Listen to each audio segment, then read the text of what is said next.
प्रेम से बोलिए नारायण साकार की संपूर्ण ब्रह्मांड में सदा सदा के लिए जय जयकार हो। साकार जगत जननी महामातेश्वरी की संपूर्ण ब्रह्मांड में सदा सदा के लिए जय जयकार हो। सर्वप्रथम नारायण साकार हरि परमात्मा जी, साकार जगत जननी महामातेश्वरी जी, आपके श्री चरणों में मौज आत्मा का बारंबार कोटि कोटि नमन स्वीकार हो। देवियों महापुरुषों, आज हम चर्चा करेंगे। एक शब्द आता है कि माया मरी न मन मरे, मर मर जात शरीर, और आशा तृष्णा ना मरी, कह गए दास कबीर। इसी की पलट में नारायण सागर हरि परमात्मा जी ने दर्शाया कि माया मरी न मन मरे, मर मर जात शरीर, और आशा तृष्णा मार के नानक भये फकीर। तो हमें आपको समझना होगा, माया जब से जीव जन्म लेता है, जैसे ही जीव का मानव तन रूप में अथवा किसी भी रूप में जन्म होता है, जन्म होने के कुछ समय बाद ही जीव के ऊपर माया का पूरी तरह से शिकंजा कस जाता है। माया मरी न मन मरे, मन भी नहीं मरता। मन भी जब तक इंसान जिंदा रहता है, पशु पक्षी जीव जंतु जिंदे रहते हैं, दिमाग में विचारों का आना जाना बना होता है। मन क्या है? मन कोई पहाड़ नहीं, मन कोई शरीर का अंग नहीं। मन हमारे मस्तिष्क में जो हमारा दिमाग है, दिमाग में जो विचारों का जो समूह है, विचारों का जो केंद्र बिंदु है, जहां से हमारे विचार अच्छे और बुरे विचारों का आदान प्रदान होता है, उसी को मन कहते हैं। तो मन भी कभी नहीं मरता। आशा तृष्णा, आशा तो हमारी आपकी लगी है, कुछ न कुछ हमें चाहिए। कभी खाना चाहिए, तो कभी मकान चाहिए, तो कभी दुकान चाहिए, कभी रोजगार चाहिए। आशा तृष्णा घृणा, हमारे एक दूसरे के प्रति जो ईर्ष्या भाव रहता है, ये हमारा ये भी नहीं मरता। लेकिन नारायण सागर हरि परमात्मा जी ने दर्शाया कि माया मरी न मन मरे, मर मर जात शरीर। शरीर मर जाता है। इंसान जब प्राणवायु निकल जाती है, जिसे हंसा कहते हैं, निकल जाता है, शरीर मर जाते हैं। लेकिन नारायण सागर हरि परमात्मा जी ने दर्शाया कि माया मरी न मन मरे, मर मर जात शरीर, और आशा तृष्णा ना मरी, कह गए दास कबीर। कबीरदास जी कह गए ये नहीं मरते। लेकिन कहा कि माया मरी न मन मरे, मर मर जात शरीर, और आशा तृष्णा मार के नानक भय फकीर। आशा और तृष्णा, हमारी इच्छा और घृणा, जब जीव को वैराग्य सवार होता है, तभी जाकर के फकीर बना जा सकता है।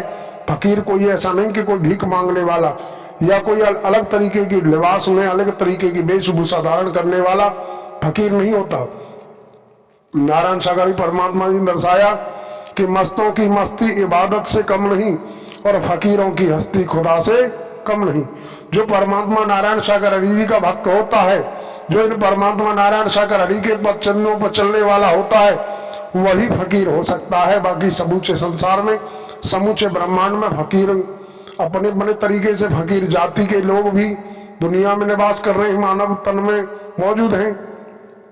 लेकिन फकीर परमात्मा का भक्त होता है, जिसको न किसी प्रकार की चाहत होती है, न किसी से घृणा होती है। आपस में एक दूसरे मानव से प्रेम करता है, मानव को गले लगाता है, मानव के सुख दुख में शरीक होता है। जैसे सूर्य का प्रकाश मिल रहा है, तो सूर्य का प्रकाश किसी भी प्रकार का उसके अंदर भेदभाव नहीं कि मैं गरीब के लिए प्रकाश दूंगा या अमीर के लिए दूंगा, या मुझसे किसी ने गलत बोला मैं उसको प्रकाश नहीं दूंगा।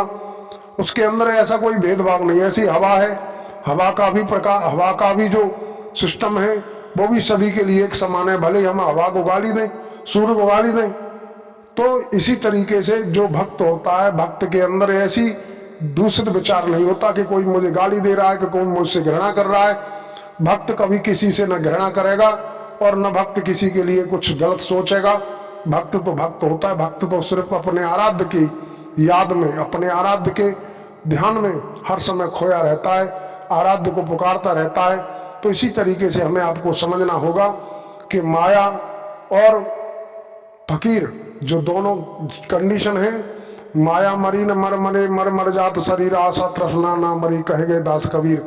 आशा तृष्णा मार के नानक भई फकीर।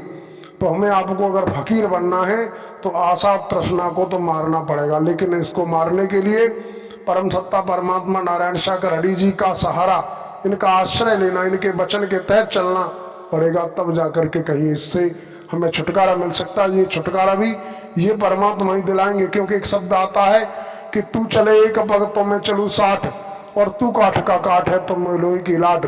जब हम आप कोशिश करेंगे तो परमात्मा नारायण शाकर हरि जी मेहर जरूर करेंगे, लेकिन हम कोशिश नहीं करेंगे तो परमात्मा को क्या आवश्यकता पड़ी जो मेहर करे, रहमत करे।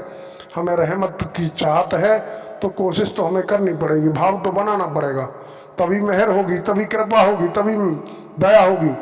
दया जो शब्द है, दया का उल्टा कर याद। अगर याद है तो आबाद है, भूल गए तो बर्बाद है। अगर हम अपने आराध्य को याद करते रहेंगे तो दया होगी, और याद नहीं कर रहे तो दया होने वाली नहीं है। इन्हीं शब्दों के साथ हम आप समस्त महापुरुषों देवियों के चरणों में नमन करते हुए अपने शब्दों को विराम लगाते हैं। प्रेम से बोलिए नारायण साकार हरि की संपूर्ण ब्रह्मांड में सदा सदा के लिए जय जयकार हो। साकार जगत जननी महामातेश्वरी की संपूर्ण ब्रह्मांड में सदा सदा के लिए जय जयकार हो।